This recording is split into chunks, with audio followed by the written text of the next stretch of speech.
this chat. It's just a really quick one to sort of go over what we did in our very first Branding 101, which was last month. And we've got another one coming up at the end of this month, actually. It's and the this is 24th, isn't it? The it's next on the one. 24th from 1 to 2 p.m. on Zoom. And hello, Angela. Thank you for joining. And we have two joiners, but I missed the first person. Many welcome. Thank you for joining. So this is like a really new tutorial series for us, right? Like we've not done something like this before, and especially like via lives and Substack. So it's really interesting. And it's a really nice way for us to share what we've been doing over the last 10 plus years of working together, creating brands and campaigns for organizations and solopreneurs and creatives. I thought we could start the session by sort of recapping a little bit what we did in the last one, which you led, Amy. Yes. Do you want me to start? So Yeah, I think the last one, summarize. we did it how we would normally do with a client project, which is it normally starts in strategy. Well, it all starts in strategy. So we did looking at competition. So anybody at any time, if you're watching this, can go on to my Substack publication, which is I Need to Finish This Before I Die, and find the recap of the May one, which was called Who is Your Real Competition or Your Real Competitor? And it's got what we kind of learned, the slides, the audio from that session, because the video was a bit strange, so I didn't put that up. And then it's got different worksheets as well that people can do from the exercises that we often do when we do their competition landscape work. And it's really thinking about who your competition is, so your natural competition, people who do like a similar job to you, or that you'd like to, achieve that type of work, but also thinking what else who your audience is and what else they could be choosing to do with their time, money and energy. So we really went deep into that. We had lovely Emma Simpson and Tom Wentworth came and joined us live, and they had fantastic questions and really engaged with that. And I know that Emma went away and did loads of work like immediately afterwards on her own membership and branding, which actually is the best thing, isn't it? You want it to be helpful. Yeah. And so building on what Amy did in the first session, the next session that we're running at the end of June, on the 24th from 1 to 2 p.m., is taking all of that research you've done into who your competitors are and looking at their visual language. So we'll be building, well, it's like a doing session. It's less of like a theoretical one, and we'll be actually doing things together live. We'll be building together a landscape analysis of what the visual style, the color palette, the typography, the style of imagery or photography your competition uses, and seeing where the gaps are and what are maybe what's being maybe overused, what's not being made the most of, what the shared language is of what your audience maybe expects, and looking at the psychology behind color and typography as well. So I'm quite excited about this one. I think it'll be really nice to do like a very practical, hands-on kind of session where we build something together that people can then take away and figure out how they want to start developing their own brand. Yeah, absolutely. And the nice thing is people can join us live and do it with us and ask Mm-hmm. questions, but also at any time they can go and catch the replay and work through it in their own time when they can get around to it and kind of have all the prompts to help them do that. So it's a really nice way to kind of let people in to the branding. But I think it was great if people can join the live session, because I think Tom and Emma, for example, got to ask lots of questions, and that's really good because it kind of gives us an idea of what people understand and what people don't understand. And I think once it's explained, it was really interesting. They both said, oh, well, this makes sense, this is what it is, but people don't necessarily know the thinking behind branding and how much it kind of encapsulates. So that was really interesting for us as well. Mm-hmm. Yeah, absolutely. And doing this, so all of this, as Amy mentioned initially, is from our own practice. So this is actually what we do when we work with clients. These are the steps that we built into any project, whether it's a brand project or a campaign project. We always do this type of strategy and analysis work first before making any design decisions, any brand decisions. I was wondering, Amy, do you have any favorite ones that you've done for clients in the past, or has there been anything that surprised you when you've done one for a client? A competitor analysis. Yeah, does I think anything like come up for you? yes, I think I think it's often helps later on with the visual identity when you show people visually what their competition looks like, because often what you find is there's two things. Either they need to see like they're part of the pack. So if they're not a business that wants to create, like if they're not what would we call like a hero business, if they're very kind of steady and institutional, you know, they want to actually look like they're part of the pack. So you can kind of show what everybody else is looking like. But if they are someone who really wants to do something really different, it's often been a really useful tool to go, look, you're using exactly the same colours as everybody else. You're using exactly the same layout as everybody else. You've all got the same very unoriginal language as well. When we look at the language point of view from mine, nothing is saying you are this really innovative company that wants to achieve this and this. So that's always like coughing. Really, really helpful because like everybody gets it. I think I find the same as well. I think the ones which I've loved doing the most, because I love working with environmental organizations. Amy Yes. knows this. And I always love doing the competitor analysis for them because and so it actually always surprises me as well. Like half surprises, half I kind of expect it. Where when you build a landscape, you see how much of it is sort of um, like shared across, but shared to the point where it's not doing any single organization like much.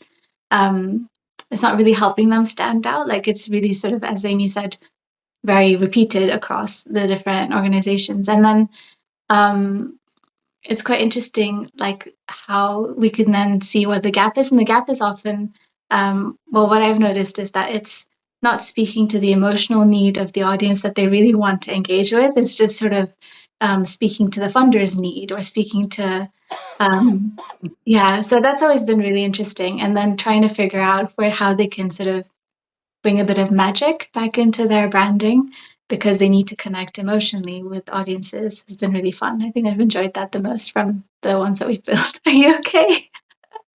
Oh, um, well, there's all the excitement of talking about competitor analysis that's got Amy coughing.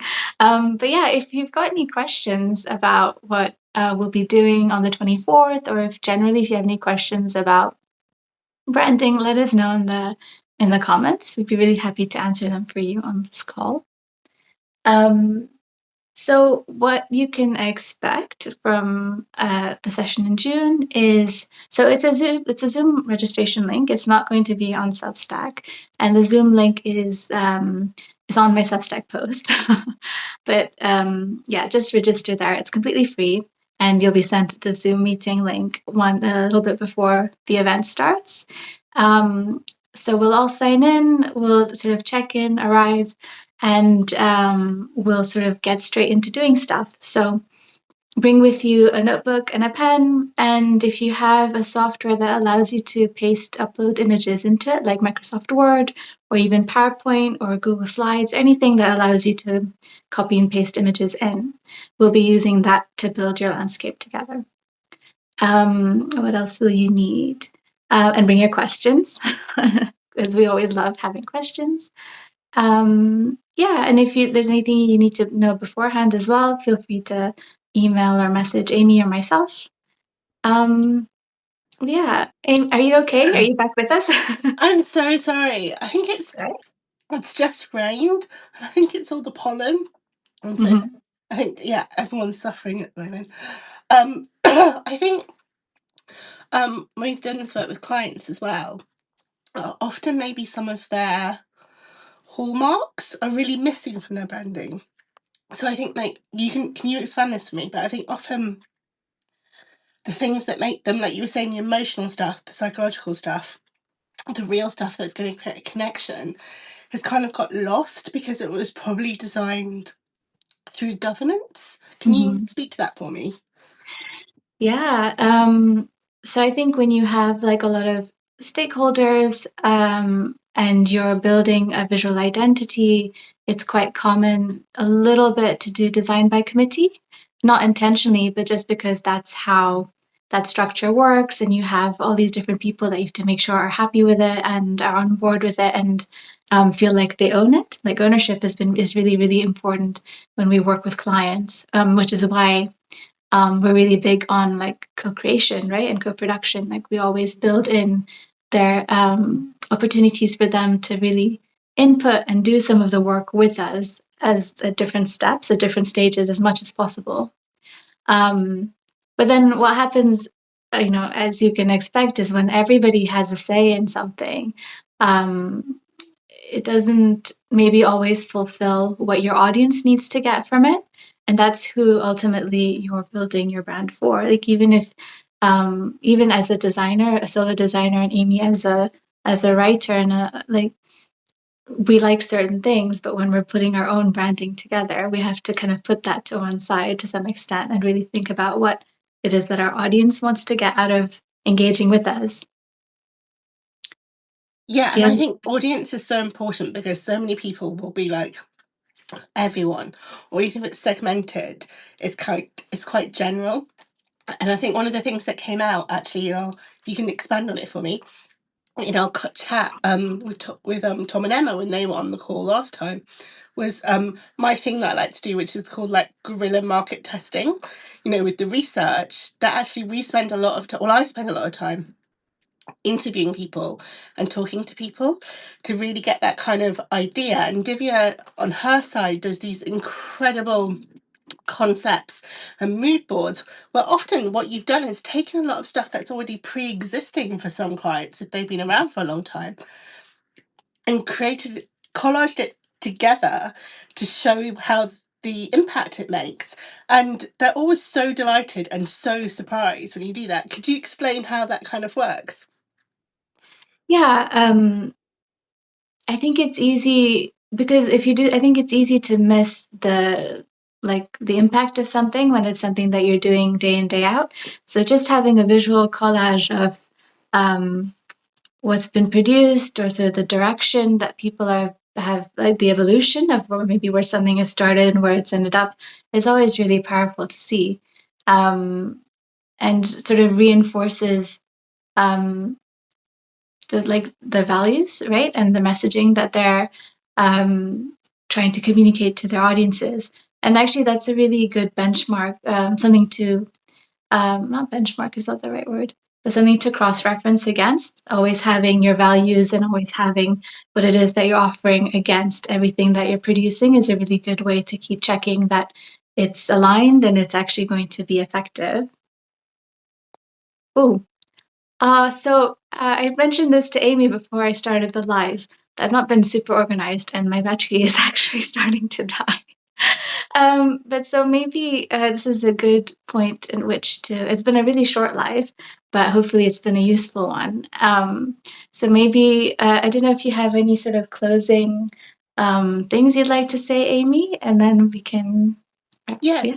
So, do you go on and check out what we did in May in Branding 101 around the beginnings of strategy for branding and competition landscape.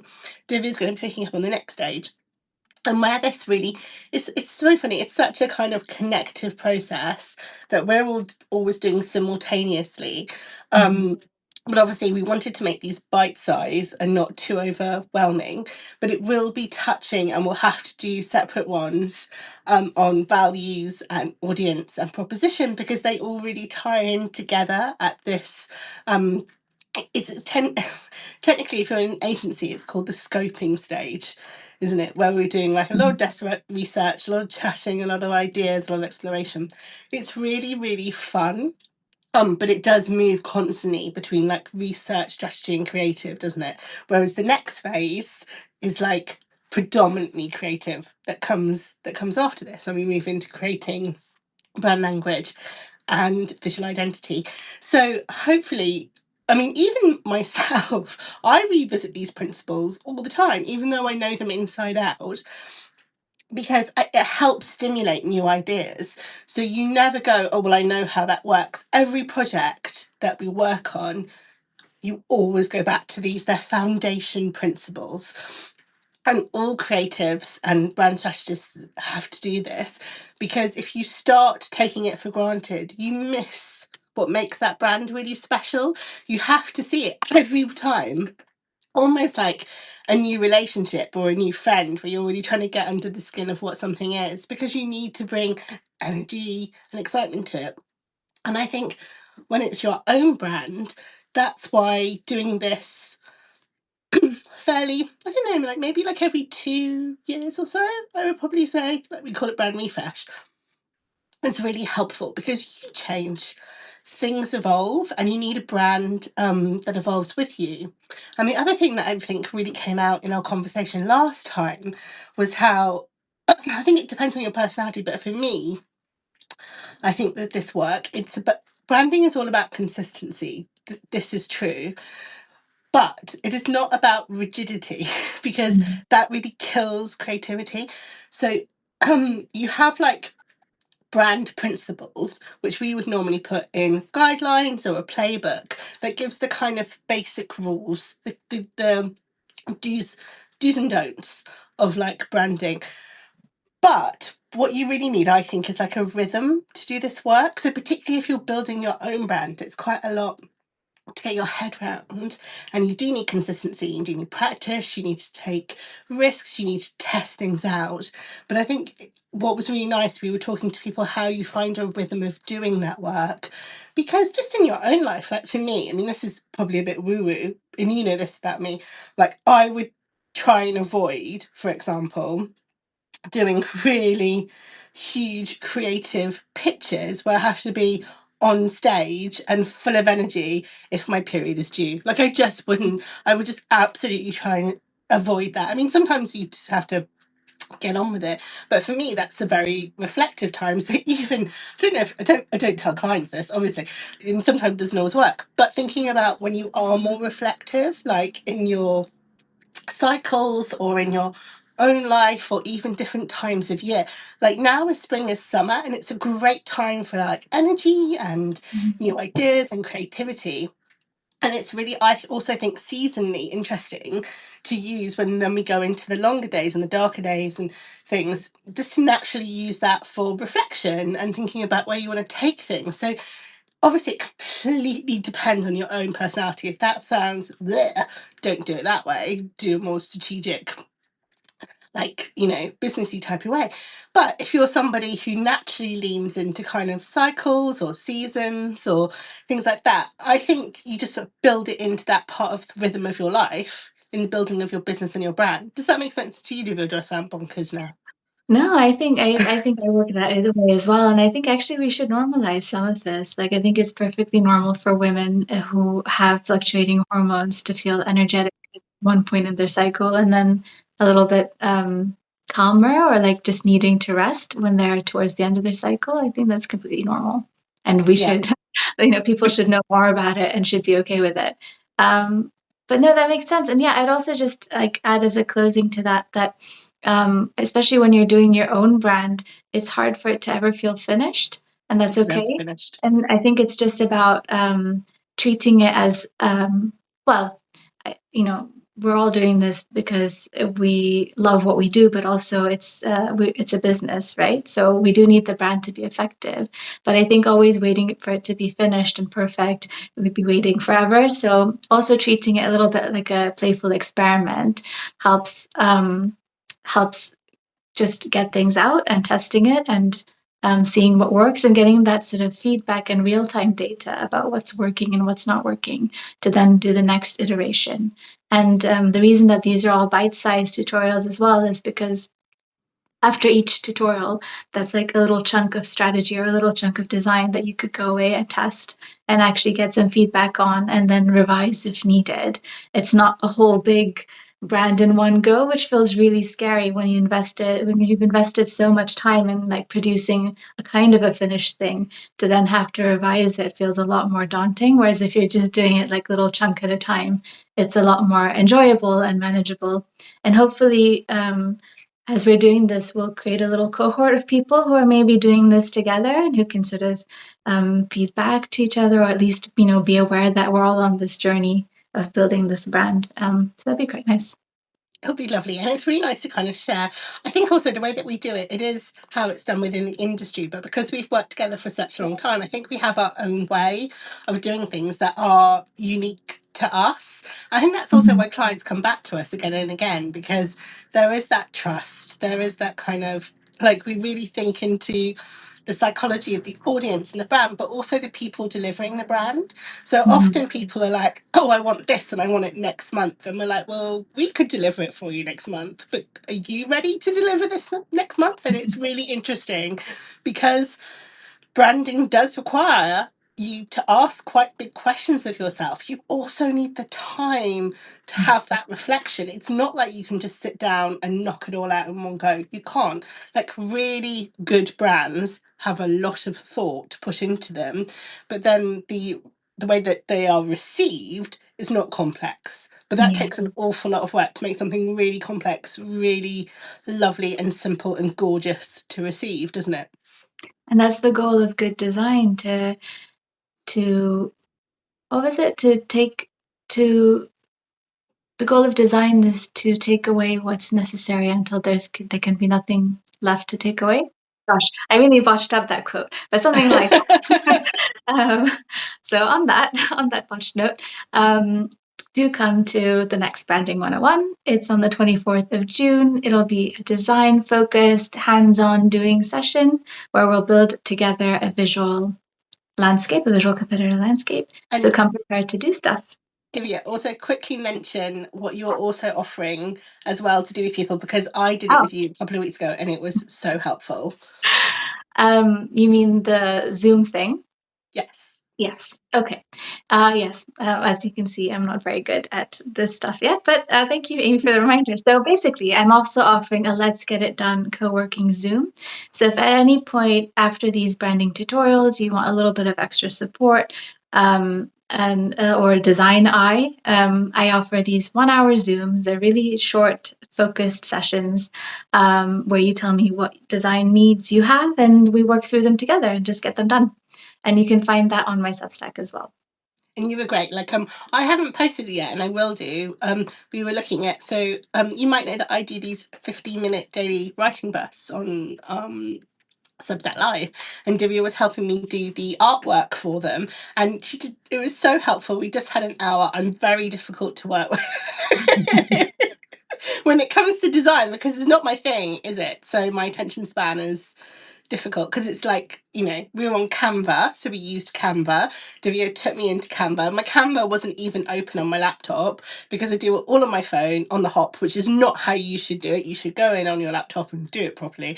But Divya was helping me set up templates that I needed so I could then go in and like have a play with them and create different things. So I had that flexibility and it was really, really helpful. Definitely something I need a lot. If you don't know as well, Divya also did the branding for Write Up, which many people on Substack absolutely love.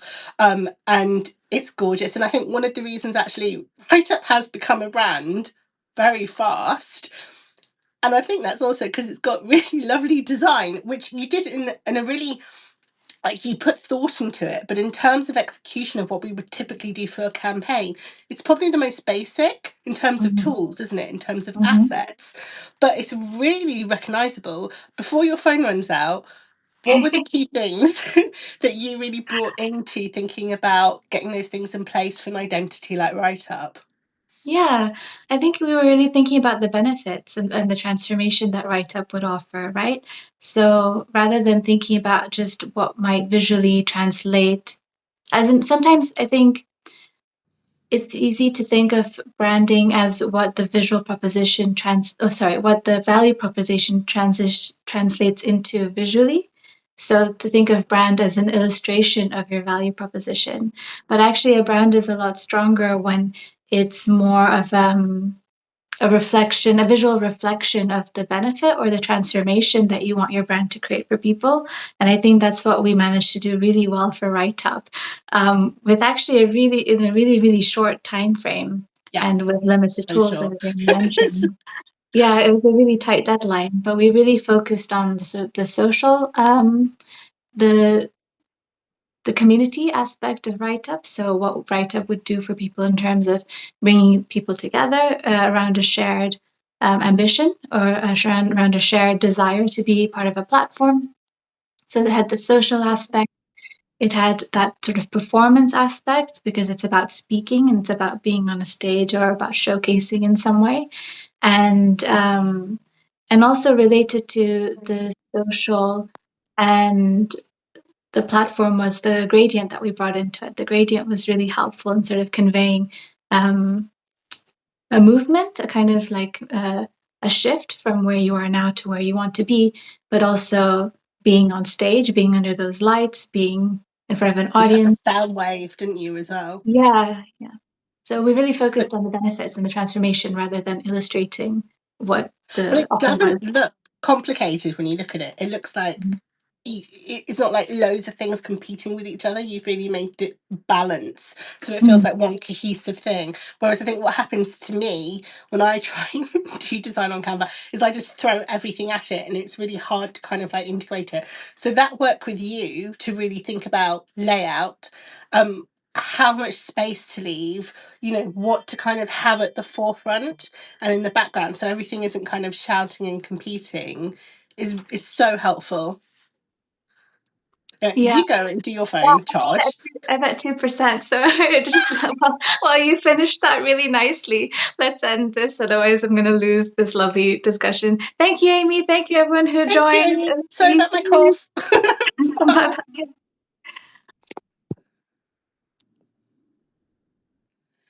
You just have to press